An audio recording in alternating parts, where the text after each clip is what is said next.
Dominique. Hi, I'm Sam.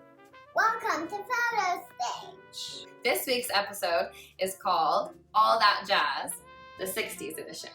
Sit back and relax and enjoy.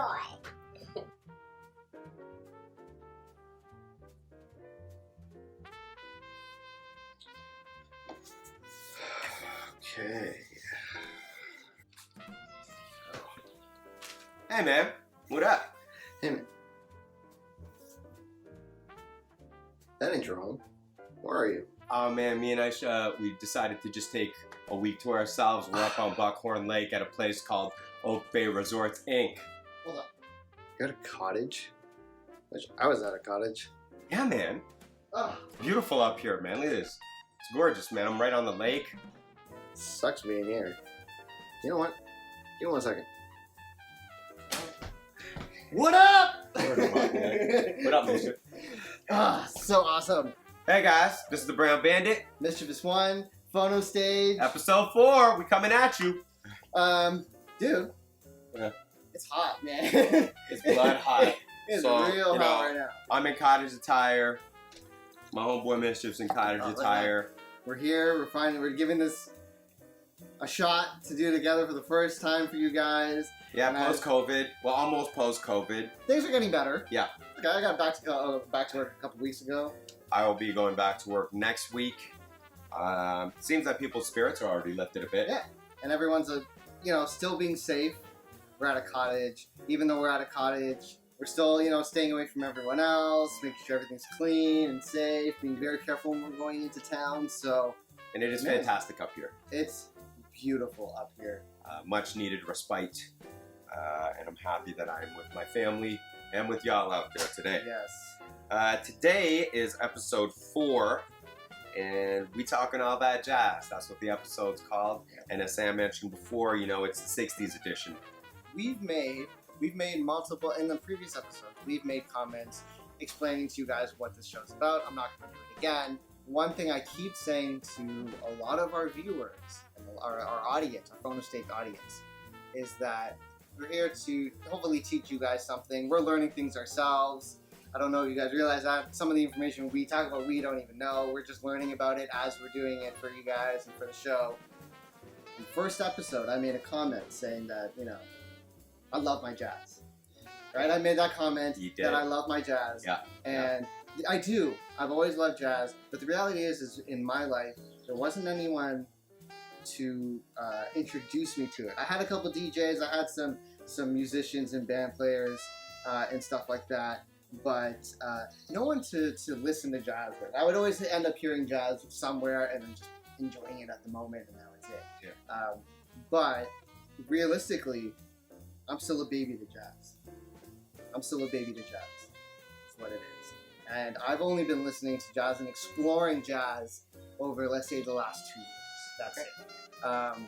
So with that being said, I took this episode of Talkin' All That Jazz, the 60s edition, as a real personal challenge to learn about some jazz myself. Because you were the reason that I started learning about specific musicians. Okay. Miles Davis, Grant Green, Right. Dave Brubeck. These are all people that I ended up falling in love with because you introduced them Well, to thank me. you, Mischief. So this was a huge challenge for me to learn with everyone else about some jazz. So as we said, it was our 60s edition. So what I ended up doing for this is, obviously I assume because you're a little bit more of a veteran than I am, that you would have picked your actual favorites, which is what the show is about. It's what we love personally. And I like a lot of jazz. I've explored a lot of jazz, but to focus on 1960s specifically was very difficult for me. I'm just gonna fix my beard. Yeah. Sorry, everyone. My beard's all over the place. I need to deal with that. Fix the beard. You look at your point of view for the show, for the most part, is a huge listener, a fan of just music, and your knowledge and as much as your experience, right? And same with me. But for me, I got the recording side of things. I got the musician side of things. So I took this as a personal challenge, and I decided to try and focus on 1960, Okay. 1965, Oh, gotcha. and 1969. Okay. I wanted to see if half a decade, if there was anything different, and for the most part, there was a couple differences when I was checking out different artists and different albums, because Yeah. again, I didn't know who to listen to, I didn't know what albums to listen to that were released within those 3 years, so I just randomly just gave things a listen, and if something caught my ear, I started listening to more, Okay. and then that's how I ended up coming up with the choices that I chose. That's where I'm coming at with this episode. This whole episode is me learning everything. So I've learned a couple things. I can't wait to teach you guys what I've learned.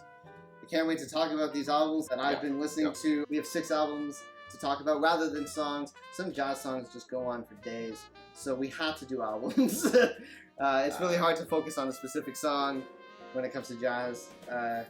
We have 6 of them for you, and I had to listen and study all 6 of them, which is crazy to do over a couple weeks. From my end of things, it's funny that he said he wanted to challenge himself, because in the background, I wanted to challenge him. I know about his musical capabilities and abilities on the background side of things, in the studio side of things.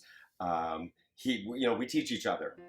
Age gap aside, we just love music. We don't care what era we listen to it. Myself, my story with jazz, I didn't grow up listening to a lot of it. My dad listened to some easier stuff, and a label that I might get into later, a label called CTI, which was kind of funky jazz, and that's what he listened to, soulful stuff like that. You brought them up a lot in the last couple episodes too. Yeah, Bob James yeah. And everything else. So that was kind of the genre, but that was some of his listening. My awakening to jazz as a genre was forced upon me by my speaker choice.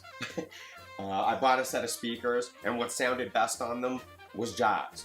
And then I traded them, and I bought a different set of speakers. Same company, what sounded best on them, to me anyway, was jazz, and so on and so forth.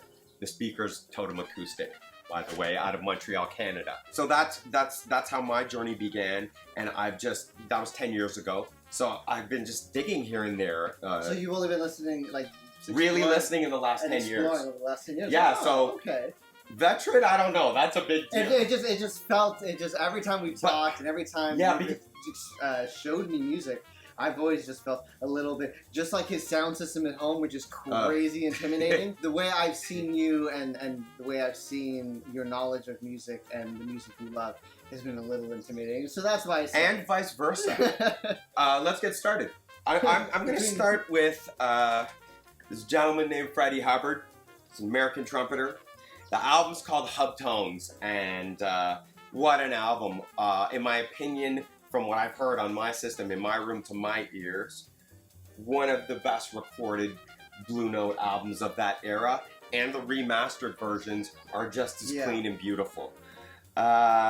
Recorded in Rudy Van Gelder's studio, which, kind of blew. Landmark albums have all been recorded there, and Rudy Van Gelder as a producer, of course. Very well known. So it was released in October of 1962. Okay. On Blue Note. You get the in-between ones. There it is. On Blue Note. And we got performances by, again, Freddie Hubbard, right? James Spaulding on sax. Herbie Hancock, a young Herbie Hancock on piano. Reggie Workman on bass. And Clifford Jarvis as the drummer. Reed Miles. Did you get a chance to look at the album cover for Hub Tones by any chance? Yes. Very iconic. I'm sure it may seem familiar looking. Well, to me, that was very iconic stuff from that era. Those prints, you could buy those prints, you could buy those photographs of Reed Miles' work. He's a graphic designer and a photographer, and also known for his work on Blue Note, specifically in the 50s and 60s. He helped curate a lot of the album covers that were on Blue Note in that time. Francis Wolff was a record company exec and photographer as well as producer, and his skill as producer and photographer were important contributions to the success of the label at that time. So they worked in conjunction with each other for the cover of this album. Something, that was their marketing. They didn't have interweb. There's no, They didn't have Insta or whatever your platform is. How did you get it out there? It needed to be noticed, which is still the case today, just a different format. And that was their format. Really great photography and really great artwork. Blue Note on their website has been releasing giant prints of these album covers to purchase. I'm thinking about getting one. And some of these early album covers, whether it's the photography, special shot, just beautiful stuff. So check that out too, folks. This album, Back to the Sound, that era of recording, people are going back to now and trying to recreate. Yeah. They're trying to use tube knee boards or whatever the case is. Or even just use you can even sometimes use computer effects to simulate that. Recording program to help simulate it. Right? Yeah, the room, whatever the case is, right? Change the sound of the room, this record is very warm and embracing. It sounds like you're listening to Tube Gear, even if you're not, kind of thing. It is just a warm, really analog sounding album. I think, even more so to the sound is the delivery. His ensemble that he has around him holds it down. Between Herbie on keys, right? Mm-hmm. And he stands out, right? He's got that, he's percussive in his accompaniment sometimes, right? Really staccato at times, but he's holding the bass for everybody in those moments kind of thing, right? Yeah, that's a nice piano playing too, when you can almost feel them playing the piano. Absolutely. Right? And like it's like they're hammering down on it, they're giving it, you see a lot of like Elton John. When Elton John was in his prime, he would hammer on a piano like crazy, and you could feel that energy coming through. Right? Absolutely. So yeah, you could definitely feel that in a lot of these songs off this album. I agree with you. To add to that feeling, I'll also say that Spalding's work on the alto sax, it's a good contrast to Herbie, and put them together, you're feeling like his breath, you're hearing his spit. Sorry guys, you could feel them sweat with this kind of stuff, whether it's frenetic or whether it's the laid back stuff. All that feeling comes through on this album and the recording. At this moment in time, jazz is at a crossroads. You can hear in his playing being Freddie's playing, Coltrane was such, Bird and Coltrane and Miles were such huge influences that influence in this case was, you could hear that modal, that genre called modal jazz coming out through Freddie's playing kind of thing and influencing him. The tempo and direction, it's a lot more edgy. I dislike using that word, but that's what it is. I used the word frenetic earlier. Mm-hmm. You can hear it, like you were saying, you can feel that kind of thing. When I say edgy, I mean edgy in a sense of you can hear the shift going from that earlier laid-back bop to more of a harder tone, a more hard bop sound, right? But still sticking true to a very traditional jazz feel. And it all comes back to the old saying, don't mean a thing if it ain't got that swing. And hard bop swings. Yeah. On side one, he covers You're My Everything. I don't know if you noticed this. It's an Eastern-inspired track, but he's cupping. Like, he's cupping while he's playing in this one, and it's beautiful, man. And Spalding, in this case, isn't on alto, he's on a flute. And it's a beautiful accompaniment, the two of them, right? You can hear, back to the recording, you can hear him breathing while he's playing the flute. Yeah. And then, of course, side one ends with the title track, Hub Tones. It just ends it off and caps off side one on that free-spirited way that Freddie Hubbard is known. He would soar into his solos at times, and he had this sharp blat that wasn't quite as mellow as his hero, which is Clifford Brown. That's my take on Hub Tones. What do you got for me, man? Okay, so my first choice, like I said, this is a whole new learning experience for me as well, as a baby to jazz. So my first choice is out of 1960, so the beginning of our 60s edition. This album was recorded in 1959, but released in 1960, which is why I chose it. And the artist is John Coltrane, and I only chose this album out of that year because I recognized the name. Right. John Coltrane is is a very well-known jazz saxophonist. Giant Steps is the album, and this is his 5th album, but it's his first album where everything, all 7 songs on it, are his compositions. Yeah. So John Coltrane, like I said, is a saxophonist on this album as well. He has Tommy Flanagan as the pianist, Art Taylor on drums, Paul Chambers on bass. I'm assuming you recognize these names. Okay, guys, these are all new names to me too, right? I know John Coltrane, but these other musicians are all new to me. Giant Steps is an undisputed jazz classic. I realized, because I was listening to it, that if you're getting into jazz or if you love jazz, this is something that you should definitely have or listen to. It's a reference. It's a reference track for sure. Or a reference album. Yeah, it's a reference album. Because all 7 songs became instant classics. Individually. Absolutely. Individually, all 7 songs became instant classics. You want to test yourself? Try one of these out. Yeah. You know, if you're learning sax, for instance. It's the 1960s. Stereo is doable, but not common, especially in jazz. Jazz has a lot of different, depending on the artist, depending on whatever it is they're trying to record, can jump around all over the place. So listening to some older jazz songs in stereo can almost be distracting. Yeah. And this is complete mono, and it takes away that distraction. I do go out of my way. If an album was released on mono and later transferred to stereo, for example, the Beatles, I do try to get the mono versions because they sound proper, just like what you're saying. Yeah. They sound proper, properly placed. I can hear where everybody is. I'm not distracted, like you said, Mischief, with, well, this guy's all over here and these guys are all over here. Yeah. There's no... And that, for some reason, works the opposite on some of these early recordings. When it comes to jazz, like I said, there's a lot of stuff. There's key changes, there's time signature changes, depending on the song. If you're listening to it in stereo and the engineer takes use of that stereo by panning different instruments in different sides, I've had this experience listening to songs, to just regular pop songs as well, where I'm at work and I'm listening through only one headphone, right? So I'm not hearing half of the song. Oh, right. I didn't even think half about of the that. Instruments are missing or quieter than they should be because they're coming in through the other side. Right. Or the song comes on and you're like, oh, it's this song, so you got to stick both of them into your ears, and you have to listen to it in stereo because the song is just not complete. Right.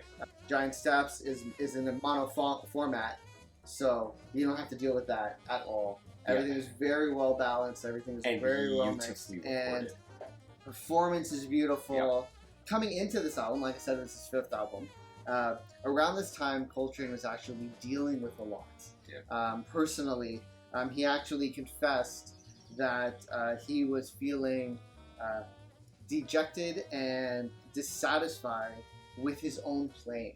But passionate musicians go through this, and he said and confessed in the same interview that he's optimistic about the future. He's looking forward to the future and what he is capable and coming to bring. Yeah. And then he recorded Giant Steps. Yeah. And composed Giant Steps, and it blew up. And out of that suffering comes this beautiful, right? Out of all of that mental whatever he was going through, Giant Steps came out. And really, I would just like to say, this is why I'm really excited about, and why I want to point out to everyone how much of a baby I am compared to you, because I'm so excited to have you blow up over everything. I'm excited for you to get into the way you get. Anyway, sorry. I'll just really quickly, and we'll get back to this album. I'm so glad Mischief chose this album. It is a change as far as John Coltrane doing standards and some of his own stuff to just doing his own stuff on this album, like you said. John Coltrane, just to get a little idea of his where his talent comes from. He studied in Philadelphia under the spell of Charlie Bird Parker, American jazz saxophonist, legend as well. Yes, saxophonist. I didn't mean to say it like that. He is considered, one of the gods of jazz, if I can say that. We could do a whole episode on Charlie Parker. He changed time signatures. He changed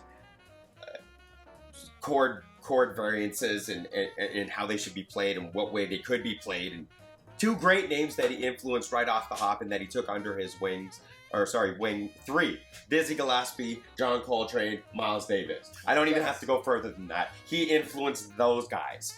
And on the note of Speed bringing up Miles Davis, John Coltrane was actually part of his first quintet. His first quintet. The first quintet, he was actually as part was of Paul the band. Chambers. That's why I smiled about that. Paul Chambers, was on bass. Anyway, sorry, back to the album, Mischief. Giant Steps obtained gold record status, crossing over the 500,000 copies sold mark in 2018. That's a very specific album. Jazz has been around for a very long time, as you can tell. But it's never gotten into a mainstream pop kind of thing. So for as big as this album is, and as influential as it is on the jazz community, it took up until 2 years ago to finally hit that mark. Sorry, but I will admit that when I first listened to it years ago, I wasn't ready for it. It was too almost out there. The time signatures were all different, and it was kind of I don't know. It was frenetic in a slow way. It was all over the place to my ears. I just didn't know yet. I hadn't had enough experience with jazz to grow into what I like and what I can appreciate. Even if I don't listen to it on a regular basis, this isn't one of those albums. I do listen to this on a regular basis. It can be a tough and challenging listen off the hop. And then you get to the meat of it and the bones of it, and it's just fantastic. Yeah, so, you end up just just like every other album ever created. Yeah, you will gravitate to very specific songs for whatever reason. Yeah, unless it's like the Anderson .Paak album where you listen to the whole thing, which we mentioned. So jumping into some of the songs now. Giant Steps, name of the album. Yep. And Countdown, which I believe is the 3rd or 4th song on the album. These are the 2 songs on the album that maybe kind of explain what it is you were just saying as to why it was kind of almost too much for you. So Giant Steps and Countdown are actually up there with the beats per minute to 290 and 340, which is like nonsense fast. Right? That's like nonsense fast. Right? Those are just unthinkable tempos. Like dance songs and stuff don't even go that high, right? 140. Maybe? 130, 160, 180 maybe. Yeah. Like 200 there's the age gap there. These old bones don't move as fast. These 2 songs are the ones that have the random key changes. Yeah. And the key changes roughly happen every 2 beats. Right? The key changes or the time signature changes, and this is every 2 beats. This is really quick. This is constantly happening throughout the songs. So I could tell that right off the bat, especially Countdown, because I love the drums right in the beginning of Countdown. They're so in your face. It's all over the place. I'm sorry, who's on drums again? Art Taylor. Art Taylor, that's right. Yeah. Art Taylor was the one that was on drums, and it's insane. The beginning is all over the place. He's very rhythmic. Playing the drums. He's great. Air drums. He's great. Playing that. I'm more of an air guitar kind of guy myself. Air trumpet. Yes. Saxophone. Air trumpet. Saxophone. I like my drums. I love playing the drums. I love playing the drums. But when it comes to music and listening, I love saxophone and I love violin. Okay. Those are the 2 things that if it's in a song, I immediately fall in love. Well, I'm glad you picked this album. Yeah, Coltrane is right up there, right? But yeah, so those 2 songs, Giant Steps and Countdown, were the crazy ones with which was probably what you were saying earlier. That'll Okay. challenge you as a Yeah. listener. Yeah. Oh yeah. There you go. That is it. That is it. If there's ever you want to step a little bit out of the more groovier jazz, obvious traditional jazz, Like bop, like Like straight bop, bop, yeah. or swing. Giant Steps and Countdown are probably ones to definitely give a try because of the fact of just how all over the place it is. Which there are And a there- lot of jazz songs that are like that. And I'm gonna say, those songs you mentioned are jump offs to really avant-garde. Like if you eventually dig those, you will have the mindset to okay, I could check maybe Ornette Coleman out, or Yeah. whatever the case is, right? Whoever the case is. The second song on the track, which is actually the first song that caught my attention, is called Cousin Mary, which is actually in honor of his cousin, but written in the album. He wrote a few words saying like how she's a very earthy, folksy, swinging person. Like I said, I fell in love with it right away. It hit the groove that I was kind of expecting, especially with the fact that I started off with Giant Steps. Yeah. And then Well, that's went it. into If you make it through there, Giant Steps really like I was just like, whoa, I was not expecting that. I was like, hold on, let me give he it challenge you. He'll challenge you and then reel you back. Challenge you a little bit more. And then it goes into content for Yeah. the third track. Yeah. So it is a bit of a big beginning. Yeah. The song is beautiful. I love Yeah. listening to Cousin Mary. It was very, very traditional jazz, which you can't go wrong with. The two songs on it that I gravitated to the Yeah. most, outside of Countdown, which I said I fell in love with because Yeah. of the drums, was Spiral, Yeah. which was absolutely amazing. And the bass line, there's a part to end the count, and it was so familiar sounding. The bass line in it was so familiar, and the only thing I can think of is I have to have come across this song at some point in my life. I That had to or have. somebody else has bit that bass line. Or yeah, that's true. Or it's been Because sampled. it's 60, right? Like there's only so many Yeah. chords. Well, you know what? He even No. touched, to touch on the third episode about Yeah. sampling. I didn't want to talk about a song again, so I did look into a couple things. Giant Steps specifically was actually sampled in Shaka Khan's bebop melody. Wicked. Um, And that doesn't surprise me at all. So this album has been sampled. The other one that caught my attention is Nema. Nema's. That's right now. That's my go-to track on Giant Steps.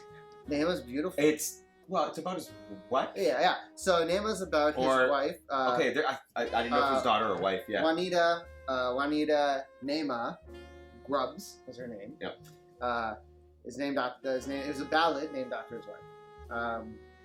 But man, it's beautiful. such a beautiful I hate song. the look. Both of us were just like, It's, oh, it's it's so beautiful. beautiful. Like, in my opinion, it's that jazz song that you bubble bath.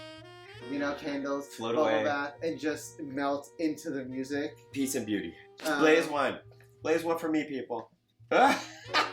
And melt into the music. So throughout all of the album, except for Nema, you had Tommy Flanagan on piano and Art Taylor on drums. Right. But for this one, it's Wynton Kelly as the pianist. I want you to go check out Wynton Okay, Kelly. I was like, I want y'all to go check out that Wynton smirk, Kelly. that smirk was like, he knew. I didn't know that actually. I didn't know so that. for this specific song, Wynton Kelly was the pianist, and Jimmy Cobb Yep. did the drums for this one. Jimmy Cobb was amazing too. Very light fills, very light playing. Yeah. The exact feel, it held true to the groove and the feel of the music. Yeah. And everything about this song complemented each other. It's slower, the sustained melodies, everything's just drawn out a little bit more. Yep. It's beautiful. It shows his love. Yeah. It's his love. It's a love song, right? It's actually notable for he uses a bass pedal. Oh. He uses a bass pedal over it, and there are just these variety of rich chords that he does. Yeah. And that's what majority of jazz fans and musicians have gravitated to and Okay. loved the most. Okay. Was the fact that this was something that he did, a very notable thing that he did with with the music. I'm wrong about this, but nowadays you're looking at over maybe up to 128, maybe even more individual tracks being recorded. Yeah. Right. This is 1960. 4 tracks. And Right? a lot of times off the floor. A lot of times off the floor. Yeah. Just in which case you has don't to know be, what off the floor means. Right. So basically, They're all together. basically, yeah, they would be playing all together at the same time. You know, if they were That might be lucky, baffling. Or... if they were lucky, maybe they're in separate rooms and they can still see each other, but it's only 4 tracks. So, you know, you have 4 or 5 different instruments, so you know at least 2 of those instruments are being Punched recorded together. at the exact same time, so those 2 cannot mess up. Yeah. Right? Yeah. Or at least if they do make a mistake, they gotta pick themselves up real quick. Yeah. And this is the whole decade. Like, the whole decade is most of the Beatles tracks. Yeah. Right? Within this time were only for track recording. It was only what? I think it was only the last. I want to say it was only the last 2 Beatles albums, being Let It Be and Abbey Road. Abbey Road and Let It Be, that were recorded in stereo. I think all the other Beatles albums were recorded in mono. I believe Which so. is, for the time, it was the that was go-to. that was the standard. It was the standard. It was go-to. But yeah, that's John Coltrane's Giant Steps, which is his first self-composed album. Let's talk about our 3rd album. I'm gonna move on to a guitarist. Okay. His name's Grant Green. Yeah, these are one of the people that you introduced me to. Yeah. So I know. I've listened to a little bit of Grant Green. Which one is this? This is Idle Moments. I've had random little listens before we did this episode. I think I told you about this title track before. You definitely told me. Well, I know you. First of all, I know you own all 3 of your choices. Yes. Yeah, there's a couple songs when I came across this. I don't know this being one of them. Yeah. That I immediately realized I was like, okay, I think I've heard some of these songs before. It's a laid back album. I like to personally, very much so, almost 99% of the time, I'm putting this on late evening or evening. It's beautiful. Personally, I like to smoke when I put this on. I've got a great pressing of this, fortunately, and so that's generally when I put it on. It's recorded in 1963, however, not released till 1965, in early 65. He's a guitarist on Blue Note. Yeah. Back to Blue Note. The ensemble for this, all-star cast. We got Joe Henderson on sax. We got Bobby Hutchinson on vibes. We've got in-house producer in Blue Note for the label Blue Note, Duke Pearson on piano, Bob Cranshaw on bass, and Al Harwood on drums. This album's best known for its title track, right? Idle Moments. Like I said, as soon as I heard it. And it draws you in, right? It's warm, it's inviting. It's beautiful. It's composed in C minor. It's very laid back. And it's close to 15 minutes long. This is one of the reasons why. Yeah. We're doing albums for this particular theme. Here's an album. Here's an album. Here's a very good album. And I think part of that journey with the long songs is the voice of a whole album listen. Yes. So that's the other reason behind this. Put it on, hit play, let the story come out. This song was actually meant to be shorter, but due to the musicians repeating the main melody twice, right, there was confusion as to whether the chorus would be 16 or 32 measures. So they went with the longer, right? Again, it was supposed to be 7 minutes long, but it had a really special feeling, so they went with it. Yeah. And I love that when you're off the floor. This is going well. Just go. Go. Just go with it, right? So it's almost like a live take. Yeah. Oh, sorry, it's almost like a live performance. Okay, yeah. Because, as well, this is the first take of the song that they went with. They went with take number 1. For Idle Moments. That's fucking awesome. Amazing. I think the 2 other songs on this album that really stand out to me, Jean de Fleur and Django. Yep. Right? Yes. Both were re-recorded to compensate for the length of the title track. So they were supposed to be longer, but the title track was just so beautifully done that they said, okay, let's shorten these ones. But they're both so good as well. Yeah. Yeah. Now, with my last album that I mentioned, Huff Tones, I said one of the best recordings on Blue Note ever, right? This is one of the best hard bop recordings ever, not just on that label. Period. Ever. Okay. In my opinion, Grant Green was a straight ahead jazz player. My man had funk. He had the funk. On other albums, you know, it just came naturally to him. It was always melodic. And I think, especially with this, the title track, the blues is always in the background for him. Yeah. You hear it. You hear it influencing him. And what's happening politically in the States, it's 1963, all throughout the 60s, of course there's going to be a bluesy feel to it. That's going to shine through. I'll say one more thing, and it's not my comment. I'm going to say in parentheses, this title track is one of the most serene, instrumental romancing ever put on disc, and I agree with that wholeheartedly, that statement. It is absolutely stunning. I'm gonna repeat that in parentheses. One of the most serene, instrumental, romancing ever put on disc. I have this track on a playlist for my wife, just to put that in perspective from my point of view. It is also been said that this has rare, breathtaking beauty to its playing, and I agree wholeheartedly.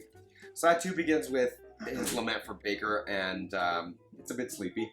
Speed's Take may be the strongest track, a hard bop teaser, and Spalding's playing, I think, was very reminiscent of Coltrane, with the time signatures and movement up and down.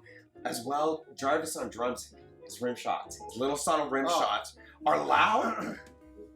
They go from subtle to like crack, and they're explosive. So I really, that stood out to me. Yeah, whack. I don't know. Yeah. Like those kind of things, when you're hearing that kind of stuff happening in drums, yeah, those are the moments where you can like you hear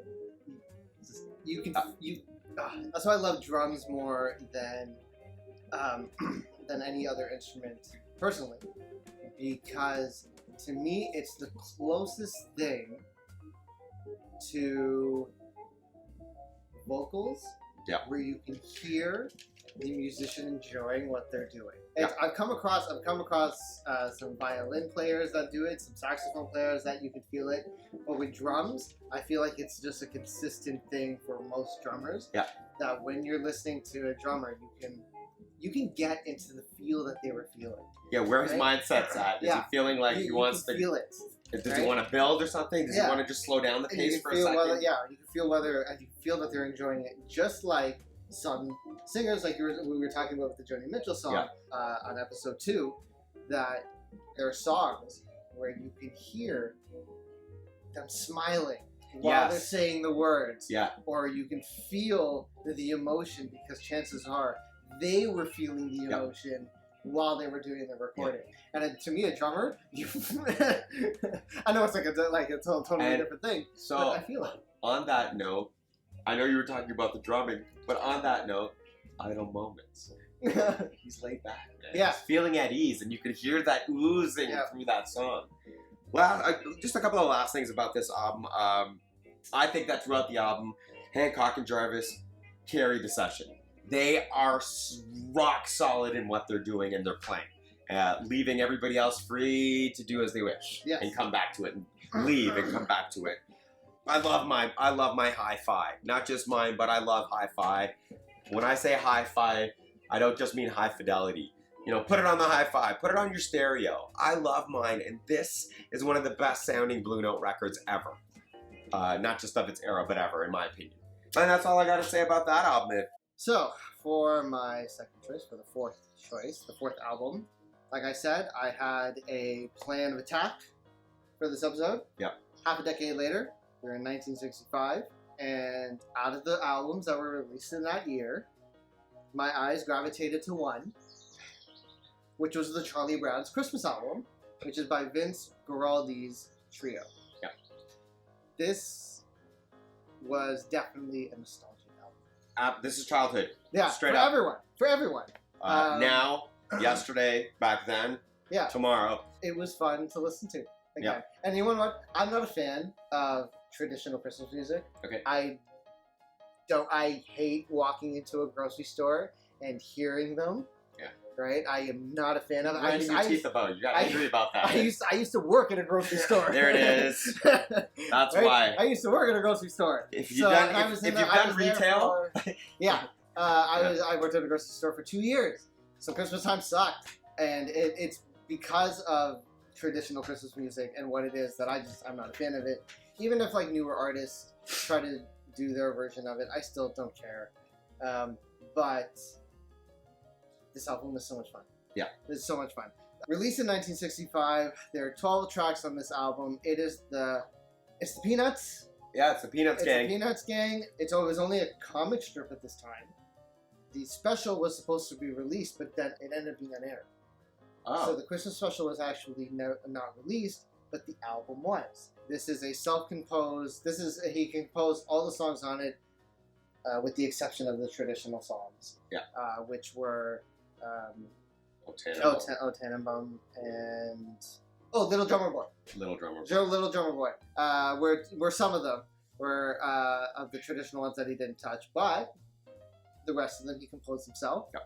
And now they're standards. And now they're standards. And yeah. One of them being called Linus and Lucy, which became the theme song for the entire show. Yeah. Yeah. Right? It is the most recognizable song for anyone who knows who Charlie Brown is, which is pretty much the entire world. Because if you don't, I don't understand why you don't know who Charlie Brown is. Side note, up until recently, I did not know or realize the connection between Charles Schultz, the creator of Charlie Brown, and Charlie Brown. He's writing about him and drawing about him. Yeah. But I didn't realize that. Like, the name is there. Yeah. Kind of thing. Anyway, sorry, go ahead. And this album, the other players, the other musicians on the album were Freddie Marshall on bass. Yep. I keep looking at you like, are you going to react to that song? And Jerry Granelli on drums. Well, I mean, again, not necessarily about the album, but Guaraldi. You hear him, you know it's him. His playing is, you know it. For sure. There's no questioning, who's on piano? No, that's him. He has a very specific tone and sound and style.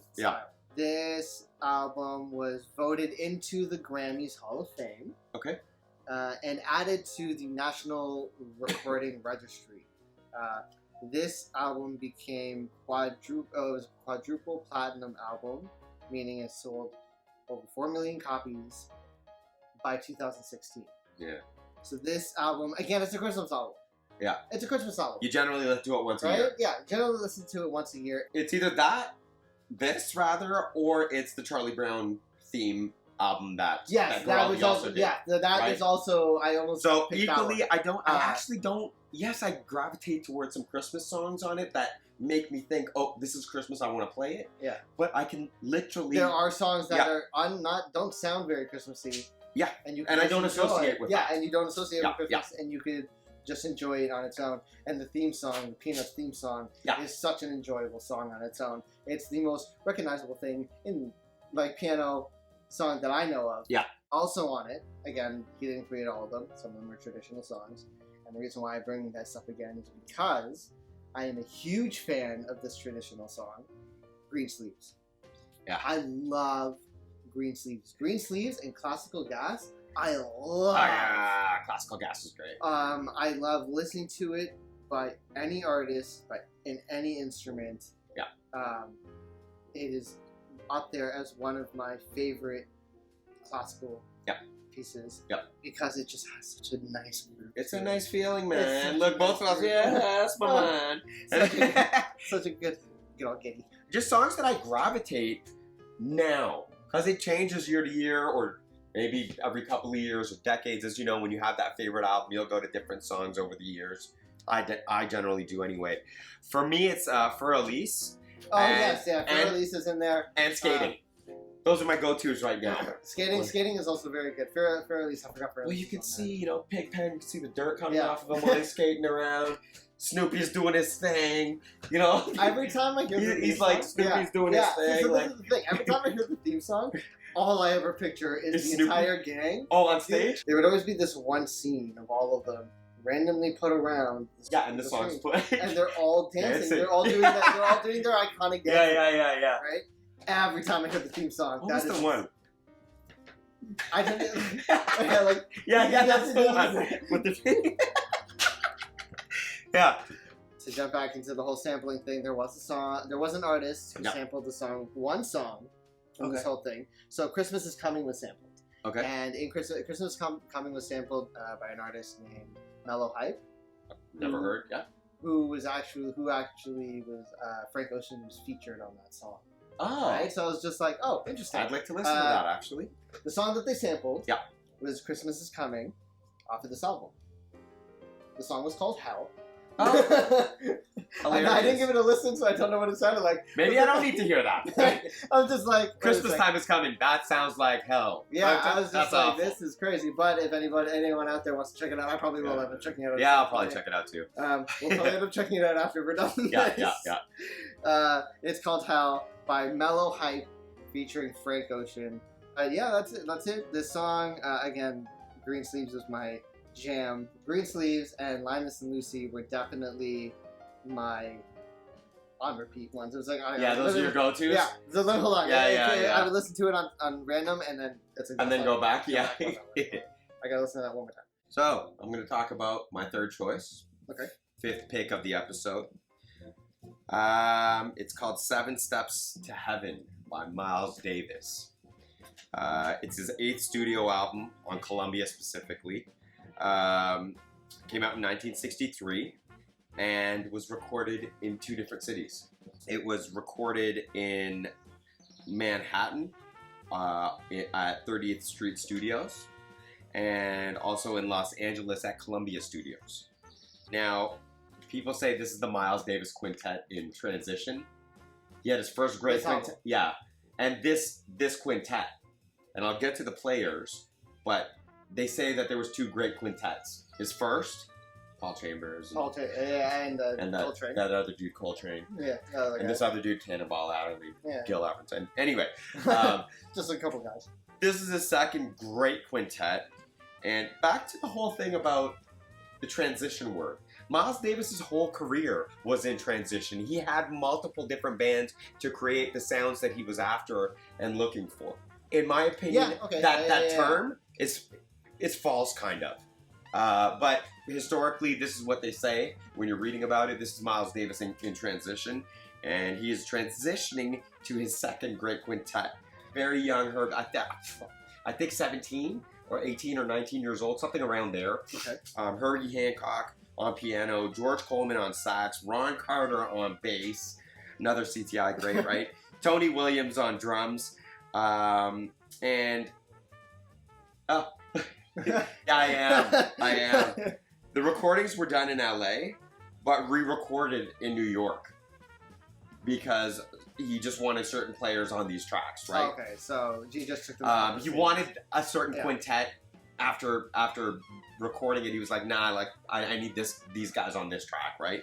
So yeah, after disbanding the first quintet, he hired musicians on the West Coast. He had gigs and stuff like that and in New York that he had to have fill-in people for, that he didn't have players for because they disbanded, right? So back in New York, he assembled what would become his second great quintet of the players I just mentioned previously. I'll get to some of the tracks. I mean, for me, again, the title track. Yeah.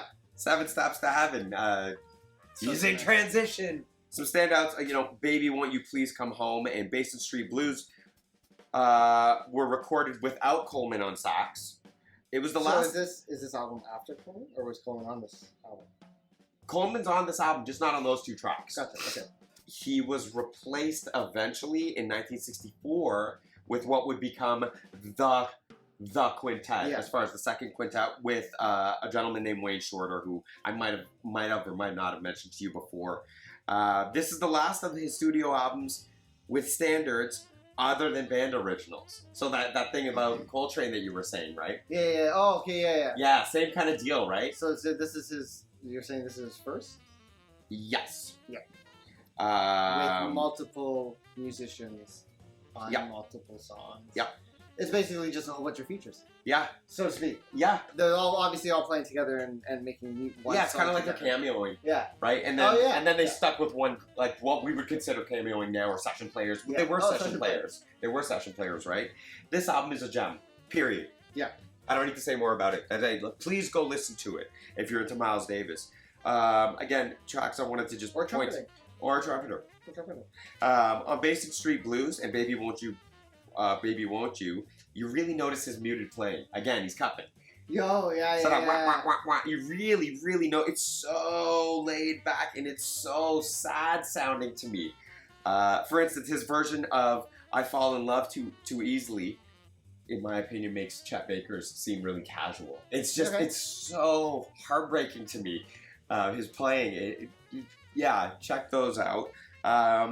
And lastly on this one, I didn't have much to say about this. The album really speaks for itself and the Yeah. music really speaks for itself. I wanted to mention who the players were and how it came about. There were not any songs on this album that I didn't just love listening to as I was listening to the whole album. Yeah. Right? Like I was saying with the Coltrane album, Dread Steps and Countdown, that you kind of jumped like out to you. yeah, you kind of if you're not used to that type of jazz, Yeah. you might skip over the songs. Yeah. Right? This album, you don't do that. No, and Miles is known for that. Yeah, Miles is known his for that. playing drew you in. It's smooth and silky and beautiful. His tone, it's always going to come back to his tone. So beautiful. One more little comment. If you've only listened to Kind of Blue, it is the best-selling album of all time, and that's great if that's all you've listened to by Miles Davis. This is your next step to listening to him. Okay, and, you know, and what the progression. You know, His- Kind of Blue his- came out in like 57 or 59, I believe. Right? This is 64. You hear the progression. the times are changing. Yeah. The music is changing. And he's the forefront. He's one of the Yeah. leaders of that So, change. and yeah, he is. Yeah, when it comes to jazz, he's up there, and As well as Coltrane, of he course. is moving forward with the music, with the times. Yep. And you can hear it in Yep. the recording. You can hear it in his playing. You can Yep. hear it. You can hear it just in the mere fact that he got the cameos and the features. He's just like, you know what? I'm gonna throw a whole bunch of people on this thing. Yeah, and see Right. what works. And then he figured out what works, or worked, and then stuck with it for a bit. Not again, that was his great second Yeah. quintet, considered his great second quintet. Last album, Talking All That Jazz, the 60s edition, ending on 1969. Yeah. The end of the decade. Miles Davis had released one in that year as well. But other than that, I didn't really recognize any names. So I kind of just literally just randomly picked different ones and just gave it a quick listen. This album that I'm about to talk about got me because of the artist's name. Yeah. The Quintet is what it is. This is the Wolfgang Dauner Quintet. This is a German jazz pianist, and this particular album, called the Oimels, completely different than every other album that he has. This was like I said, this was released in 1969. There's 8 tracks on this album. This is a psychedelic jazz pop album, heavy on the psychedelic. There's a lot of, in my opinion, and just listening to it, and just music I grew up on, there's a lot of very similar Beatles sounding kind of vibes. Yeah, and I to think it. recording had I know recording, we touched on that earlier, recording had progressed, where they were having more tracks to play with. Yep. This album was actually, he had released 8 albums. Between the years of 1969 and 1973, he had released 8 albums. Yeah. Out of the 8 albums, this was the strangest album. It was a tough listen. There was It was. right. It was a little It challenged me, definitely. Back to the beginning of our episode, being challenged by what we listened to. This definitely challenged me. Yeah. And I was patient with it, though. I listened to it as an album. So it's Yeah. really funny that you say that it challenged you as Yeah. well, because doing my research on the song, we're not the only ones. You know, like that's pretty much the easier way to put it. We're not the only ones who think that. This is kind of like, this album is like a delicacy. Yeah. Right? You have to be in the mood for it. Absolutely. You have to enjoy jazz music and the experimentations that jazz musicians do And bring. and bring. Yeah, yeah. and you have to be comfortable with that idea to listen to this album. So I have to say that this is actually a very tough listen, especially if you're just trying to get into jazz. But I loved it, man. I love this album. It was so weird because, and just like I said, there is nowhere that this music fits other than an experimental, free, jazzy, rocky realm. I purposely didn't look up any info on this. Okay. I specifically just listened. That is it. How did it hit me? First of all, I knew none of the players on this album. Okay, obviously I looked up some stuff, right? The players and that kind of thing. Yeah. Knew none of the players on this album. Not my genre of jazz necessarily. Challenged me.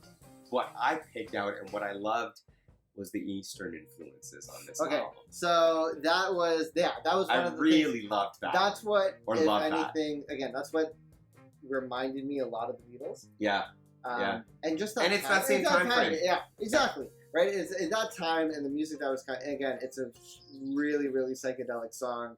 One of the songs on the album, A Day in a Life, was actually the psychedelic jazz pop cover of the Beatles song, A Day in a Life.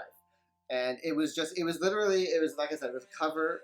The only difference is that they added this twist pop beat with the ethnic music alongside it. The whole album has these over the top fuzz guitars. The whole thing sounds like a little distorted. Right. When I first listened to it, I thought there was something wrong with what I was listening to. Right? And I don't know if it's done. I want to say it's done purposely. It is. It's 100% done purposely. Because again, I'm gonna say a lot of things that I feel like you're gonna immediately, because of the fact that you said this album challenged you. That I'm gonna probably end up saying a lot of things that you're gonna be like, yep.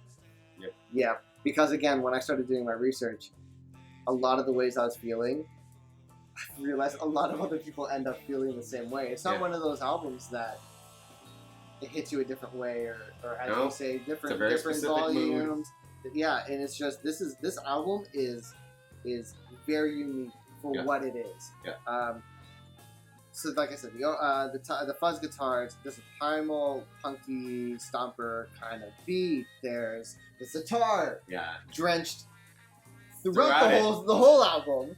So of course I gravitated towards that, which gives you such a feeling of just to freak out over. Right? That's what exactly. We're freaking out over it now. Right? Like as soon as the sitar comes in, the fuzz guitars with the beat, and then the sitar comes in, and it's just like, what? He jumbles it up. Is this a little bit? What is this? And back to A Day in the Life. A Day in the Life was a crazy kind of jumbled up song. So this is his rendition of it, and I like that he just didn't. It's not just like he just copy and pasted. He made it his own. Whether you like it or not, he made it his own. Which is always fun. Fun for any cover, right? It's not the song I gravitated to. My dad likes to listen to. My dad has a set type of music he listens to, and what he actually does is and I'm not a fan of doing this. He listens to random artists that do covers of the songs the exact same way that the original artist did it, right? Or they try to do it their best, right? And it just never hits you the same way the original did it. But then you have those artists that do covers, and make it their own. Make it their own. Right? I gravitated towards Greensleeves, so I found that awesome that you said that earlier, because that's the one I'm like. I was gonna hit that eventually, right? Because I got excited again when I saw Greensleeves. And this version's cool, man. It's really cool. It's so it's different. It's different than. But then he'll come back and he'll roll with it for a bit, and then he's off again. Or they are off again into their psychedelic menstruations. To jump a little bit more into the style and what Wolfgang brought as a talented musician. The whole album, from song to song, it's a jumble of jazzy, bossa nova, psychedelic song structures that completely changed with random beat fragments. So you're seeing, you know what it is? You're seeing a lot of what we were talking about with Giant Steps and Countdown. Yeah. Only it's an entire album of that. Again, I think this is great that you picked something like this because it shows the progression. Yeah. Right? It shows the progression, it shows the change, it shows the experimentation, which is totally different than everything else we've talked about. As soon as the exotic sitar sound comes in, it's just a mixed to this light-weighted, but whole masterpiece. Yeah. This album is the perfect example to show the world that jazz musicians have humor. Yeah. Right? This is a very humorous album. There's Put. There's nothing really negative about it. There's nothing like in the minor kind of way. There's obviously little dark sounding moments, but they're young and they're experimenting and they're pushing and they're pushing their boundaries as well as yours as a listener. Again, we were saying how you were asking if the distortion was purposeful. The distorted guitars were purposeful. I misunderstood that. I didn't know if it was you were commenting on the recording of it or but that's the thing is when I first listened to Right. it, I thought it was the recording. Right. But then when I started doing the research, when I listened to every single song, and I was just like, no, this is how they did it. Yeah. They meant to do it with the distorted guitars. There's cello grits in it.